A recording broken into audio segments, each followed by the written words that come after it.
In Abu Dhabi, I had many cats in different shapes, sizes, styles, and in both genders. While the OGs were junior when I first looked after them, they quickly grew up over the year and reached an age when they could, well, this manifested as catching Obama getting at it quite a few times, with quite a few different cats. You need help. You need serious help. Serious help. Before long, the signs of Obama's pregnancy became pretty clear. When she laid down, her belly was getting bigger and bigger, and you could feel movement in her belly. She was definitely pregnant. This was both exciting and a bit of a cause for concern, since Obama didn't really warm up to me quickly like the other cats, and wouldn't let me pet or cuddle her like the rest. So my top priority before getting her ready for labour was to get her to trust me completely. Thankfully, soon-to-be mum cats will become more maternal and affectionate due to her hormones. She'll show more love and look to you for comfort. So Obama went from never really letting me pet or cuddle her properly, to downright demanding it in a few weeks.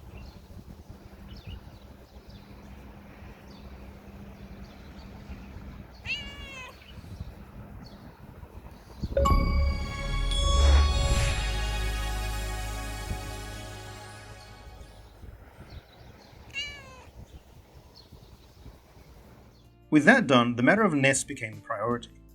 Eventually, Obama would start searching for a nest to give birth in, and when it comes to stray cats, they typically decide to nest and deliver their kittens under bushes, sometimes in bird nests in trees, or, in the case of Mirabelle, a wet, difficult to reach and very unclean spot by the water pump.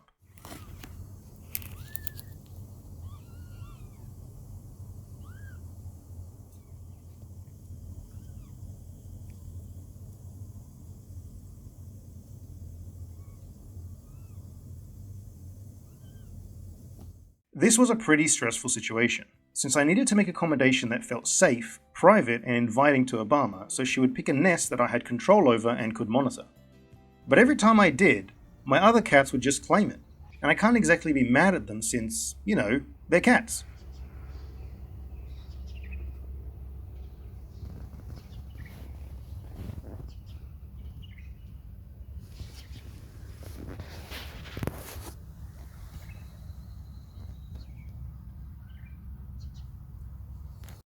Alright, so Obama.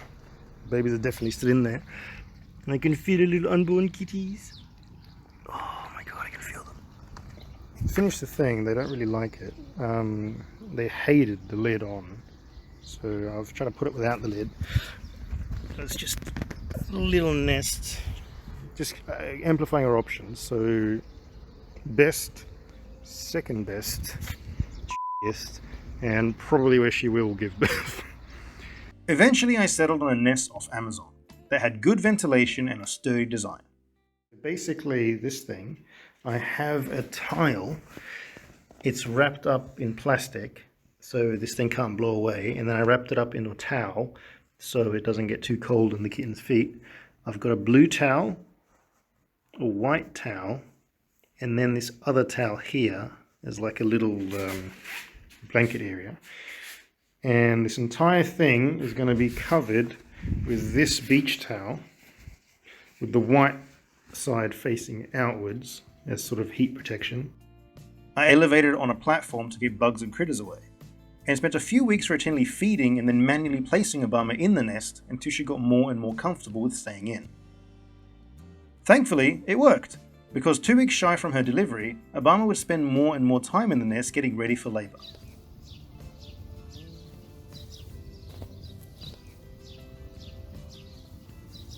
It was a big success, and on the 20th of March 2022, I looked into the nest to find Obama had given birth to 4 healthy kittens.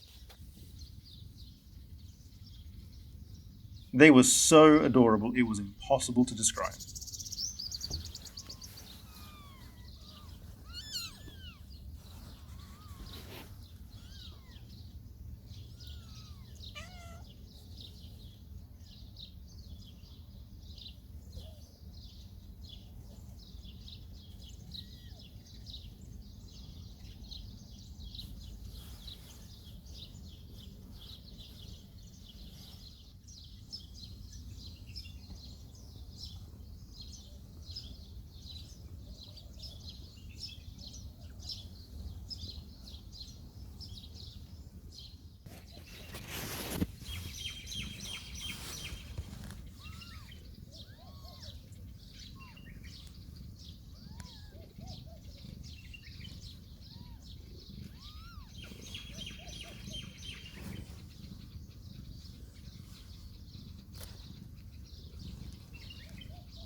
That's so precious.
There was Tiger Angel, she's the all-grey kitten named by my nieces.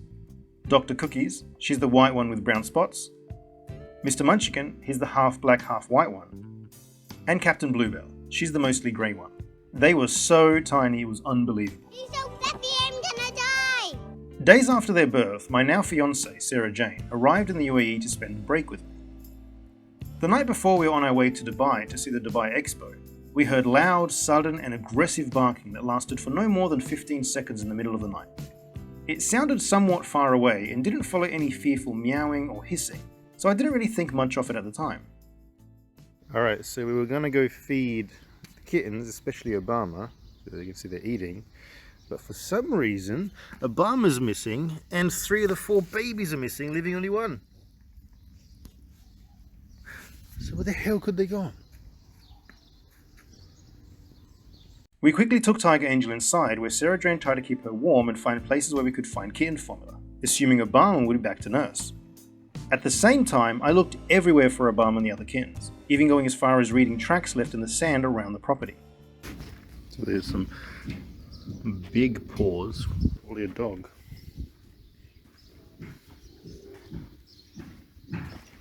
They seem pretty fresh.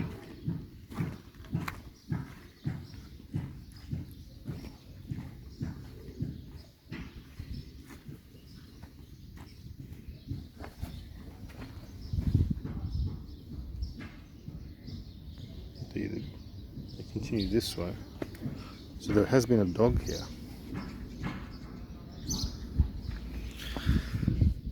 And smaller paws.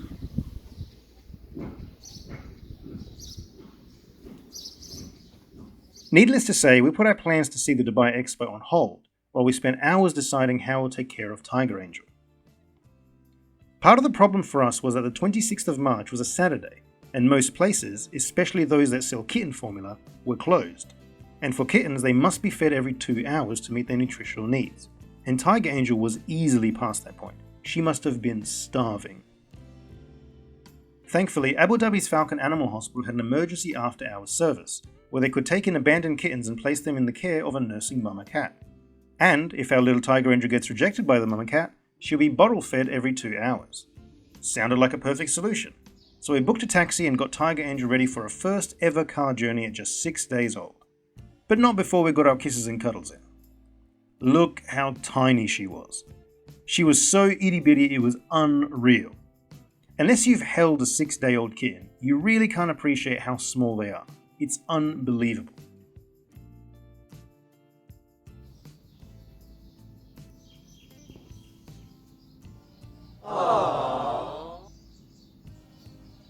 She could fit comfortably in our plastic breakfast bowl and was possibly the most delicate and gentle little kitten imaginable. In the taxi, the cuteness didn't stop. She was just the smallest, cutest little baby. Look how small she looks next to Sarah Jane's hand. Or against my watch. But once we arrived at the animal hospital and I was about to pay the emergency after-hours fee, I made a startling discovery. She was even smaller than my bank card, lengthwise and widthwise. After filling out the paperwork, it was time to say goodbye to our little Tiger Angel. The great thing about Abu Dhabi Falcon Hospital is that they not only take in and care for stray cats and dogs of all ages, they also treat any illnesses and injuries, nurture them back to health, and then advertise the animals to the public for adoption on their website. They show animals up for adoption where you can make inquiries and adopt, and they have a section called Happily Adopted Pets, where you can see the animals that found their forever homes. Some 3 months after we submitted Tiger Angel for adoption, guess who got featured on their Happily Adopted Pets section? Tiger Angel made it. While Tiger Angel had a happy ending, I was adamant to find where Obama, Dr. Cookies, Mr. Munchkin, and Captain Bluebell went. Obama didn't return for several days, so taking in Tiger Angel was definitely the right choice. But when she did return, she returned alone. I assumed that she may have moved the kittens to a different location, in which case I brought a collar and attached my tile to it, hoping to track her movements back to her other nest. Unfortunately, this proved unfruitful, and Obama never tried to lead me to a nest. The tile never showed her favouring one place in particular, and we never saw the other kittens again. While it's sad to lose Dr. Cookies, Mr. Munchkin, and Captain Bluebell, it's important to take comfort in knowing that Obama took excellent care of her kittens for the crucial first 5 days. And at the very least, we know that Tiger Angel is well fed, healthy, and cared for with her forever family. And that's the story of Obama and her kittens. Coming soon, I'll be cataloguing all of my cats and what happened to them because, drumroll please, I'm back in England. So what happened to all my stray cats in Abu Dhabi when I left? Well, stay tuned and subscribe to the channel for updates. And while you're at it, please hit like, leave a comment, and hit the bell. Cheers.